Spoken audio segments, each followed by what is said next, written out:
Welcome to this episode of the Dr. Kiki Ramsey Show. I am so excited to be back with you. There are so many things that have been going on in our country. And so I just cannot think of a better person to be with us, none other than Dr. Gail Crowder. We are going to be getting into navigating workplace relationships in uncertain times. And let me just tell you, these times be uncertain. We're going to talk about it right after this.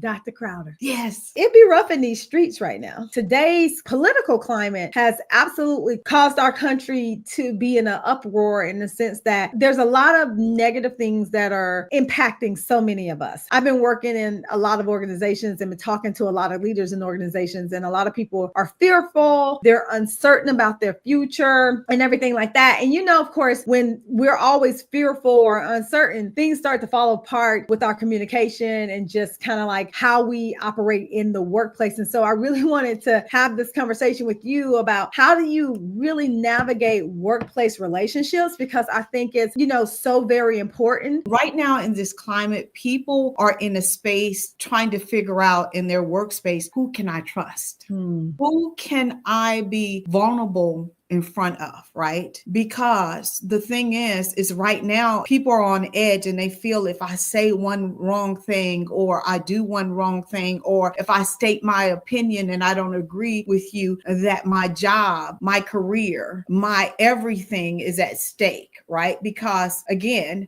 this climate is you go to work today and tomorrow you might not have a job. And so right now it's trying to navigate those relationships to really see where am I and where do I fit in this space? And that's a hard place to be because it's constantly changing. I wholeheartedly agree with you. I mean, like I said, I was just on a call and people were just talking about this climate and that they feel like it's hard to trust, to trust anybody, or definitely hard to trust people outside of your organization in terms of just really being able to show up and ask questions and everything like that. So if that's the question, right? If we're asking who can we trust, what do we do around that? Even within our organization, what do we do around the trust question? My suggestion to someone, if you're in a space where you don't feel comfortable and you don't, trust maybe your boss or maybe your coworker that you used to confide in and those kind of things, go to the manual. Every company has a manual, right? And my thing is pull back from being so open and start going by the manual, because in this climate, everybody's trying to buy and figure out their space. And it could be some things going on that you're not aware of. And if you say the wrong thing, then that opens the door for them to say, oh, this person said this, we don't agree with that or whatever. So I say, go look at the company policy in the manual and try to stick to that as much as possible. So therefore it negates anything being said or done that's outside the policy of the company. Yeah, I mean, I love that idea, because at the end of the day, regardless of what's going on in our country, every company has a manual. Everybody has something that you can go through and say, I'm following the book. I'm following what our guidelines that have already been written out is saying, right? Now, although some people may be doing that within their companies, what would you say to somebody where potentially the leadership is not honoring what has already been written? And that's happening,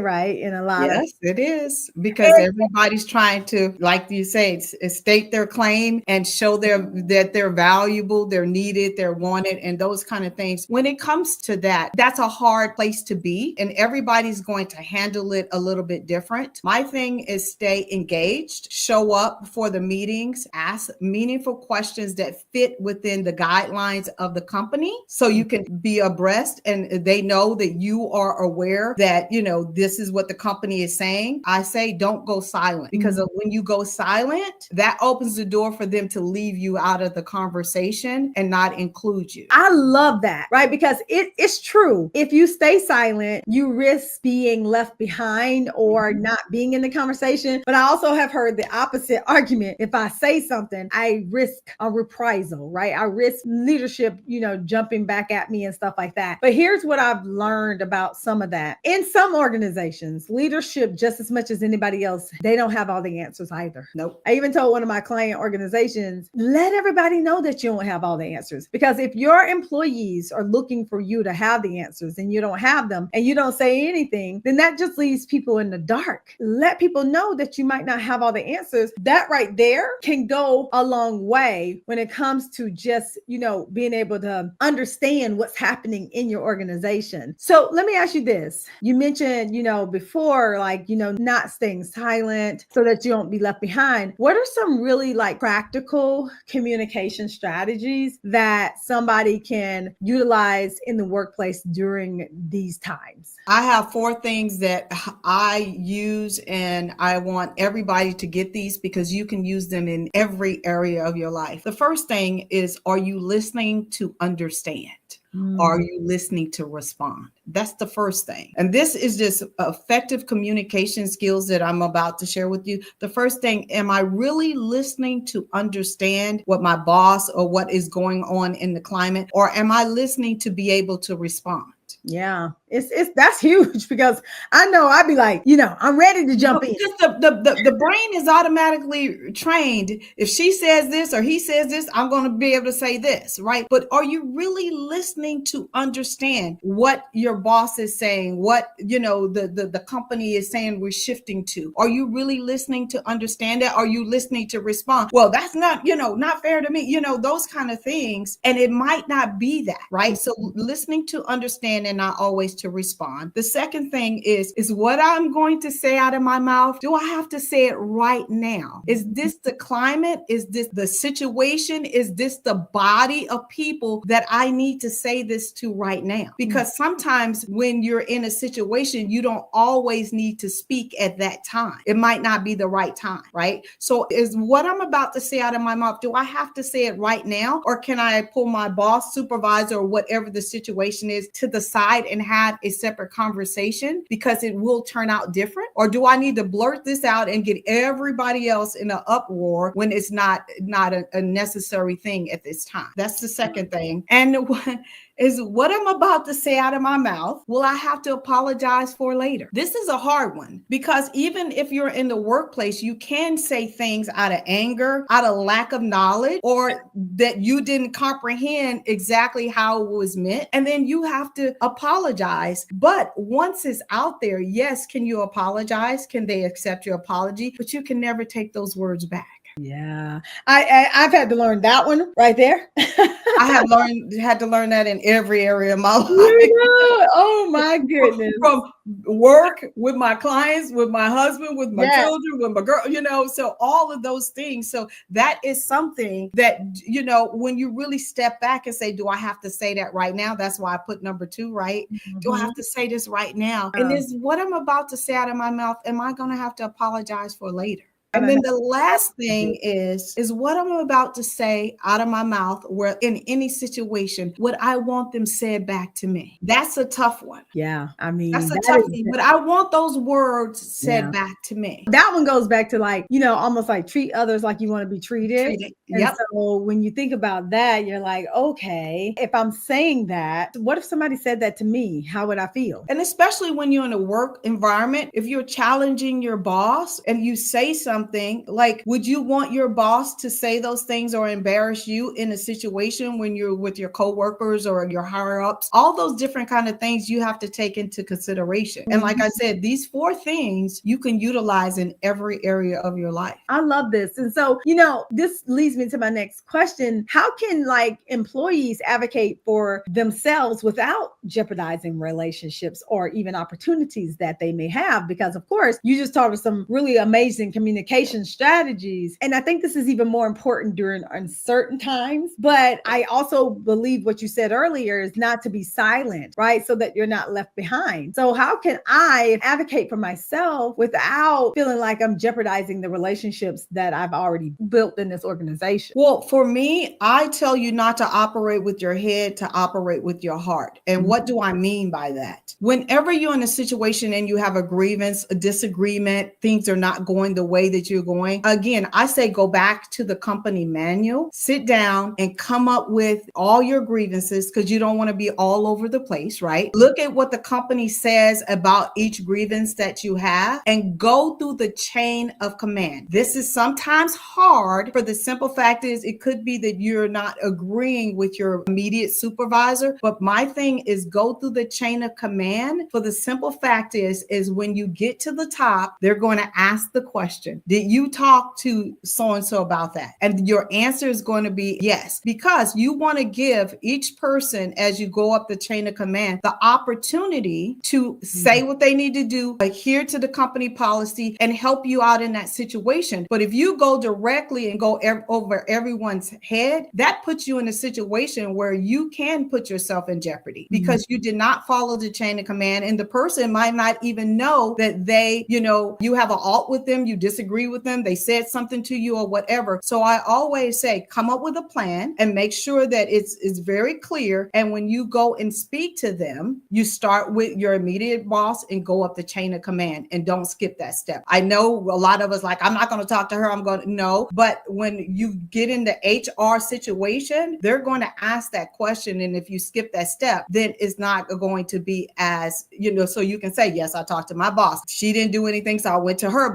those kind of things. And then they have to act, because HR is the place that is supposed to be advocate for you and your grievances. I so wholeheartedly agree with you. You can't skip steps. You can't skip people, right, in the process. And so, building these workplace relationships can be difficult, but we all have to still advocate for ourselves, right? You still have to advocate for yourselves, but there's a way to do it. If you go up the chain of command, that's really the way to do it. And I love what you said about leading with your heart and not with your head. Yeah. And if you put that at the forefront of what you're doing, the hope is that the way you speak, the way you come off, your mannerism is more from here versus here. Because when you're coming from your head, you're like, you could be, all over the place, and you can bring other situations that have nothing to do with your work environment into that. That's why I said lead with your heart and not your head, because your head would be like, well, I remember I let so-and-so get, and they don't even know about so-and-so getting involved in that situation or doing the same kind of behavior. So that's the reason why I say lead with your heart, and that way you can stay focused. And that's the reason why I also say have a game plan before you even go, so that way you can stay focused and it can be organized. I love that. Right now, there are a lot of workplace conflicts that are arising. It's because we think different. We've always thought different in workplaces, right? Like that's not anything new. But right now, I think a lot of things are heightened because of the political environment and just everything that's going on in the country. So what are some just real simple practical strategies to solve conflicts that may arise in the workplace? Because we need these skills. Let me just tell you, there was two things growing up that my mother told me, and I'm going to pass this on. Politics and religion have no place in the workplace, even though it's something that it is a hot button and we want to talk about them, but you never know what the person's background is. You never know what their political views are. And so as much as possible, when that is going on, I would say try not to engage, because that will open the door for,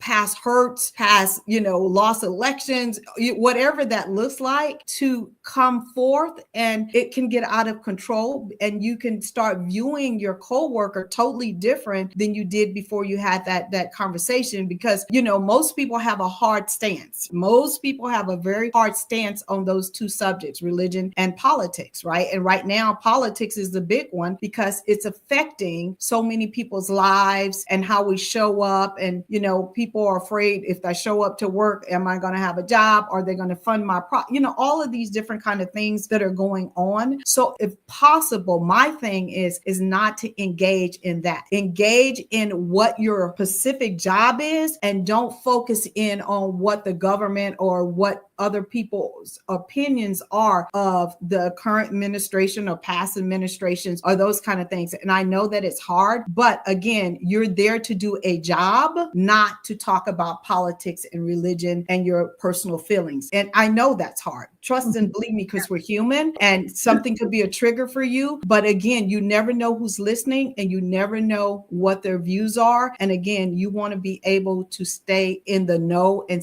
show up at the table. I'm not saying you can't listen. I just say don't engage. I like that strategy. I mean, like you said, I do think it can be quite difficult to not engage because we're going through so much in our economy and everything. But I do like the idea of you trying to focus on the job at hand, because at the end of the day, we all still have a job at hand. So what would you say to a person who is dealing with a difficult relationship at work as it pertains to everything that's going on in our country today? What would you have them to do? My thoughts are is have the conversation, pull the person out of their particular, see if you can get them out of that work environment and say, hey, can we go get a coffee? Can we go, whatever, and pull them to the side and say, I see that you and I are not on the same page. And I want to have this conversation with you first. I want to tell you how what you're saying, doing, or whatever makes me feel. Not point the finger, but this is how it makes me feel when you go off on your tangent about the government, our president, or whatever that elected official or whatever that you have going on, right? This is how it makes me feel because I'm stuck between a rock and a hard place. Whatever that feels like for you, don't point the finger and say, well, you did this. No, when you say this or you bring up this, it gets everyone around us riled up and we're not able to finish, or I'm not able to focus or whatever. So make sure you use I statements and make sure you tell them how it makes you feel and say, I came to have this conversation with you outside of the workplace in order for us to try to see if we can resolve that. Because again, a lot of times people don't realize how their behavior is affecting other people. They're just blurting stuff out. And then when other people join in, it just magnifies. And they don't look at the temperature of the room or the environment and say, we shouldn't be discussing this. This is not healthy. It's not, productive for the goal that we're trying and the reason why we're here. And so I would say start off with that person. Now, if that person is like, whatever, I don't care, I'm going to do, say whatever, that's when the chain of command, the next person you go to is maybe your supervisor and say, hey, I tried to have a conversation with Dr. Kiki about, her blurting out or whatever it makes me feel. And it is to no avail. And it's affecting me being able to execute what I'm here for, which is whatever your particular job is. Yeah, I love that. I think directness to me, right, going straight to the source is the best way to solve a problem. Absolutely. I think a lot of people are maybe fearful or scared, or I think some people are passive aggressive. But at the end of the day, going directly to that person, I mean, it gives them the benefit of the doubt, and it really does help you potentially strengthen the relationship. Okay, we're up. Man, I'm telling you, this conversation done went by so fast. But I have one last question. Sure. What is some advice that you would give leaders who are looking to strengthen their workplace relationship? My thing to leaders is be open and honest and transparent with your workforce. If you know something, say something if you're able to, but do not, keep them in the, blind, because everybody is wanting to know. Everybody is wanting to understand, if they're going to have a job tomorrow. So if you know something, say something. But if you don't know something, at least say, hey, you guys, I want you guys to know that I'm monitoring. I'm trying to find out or whatever, because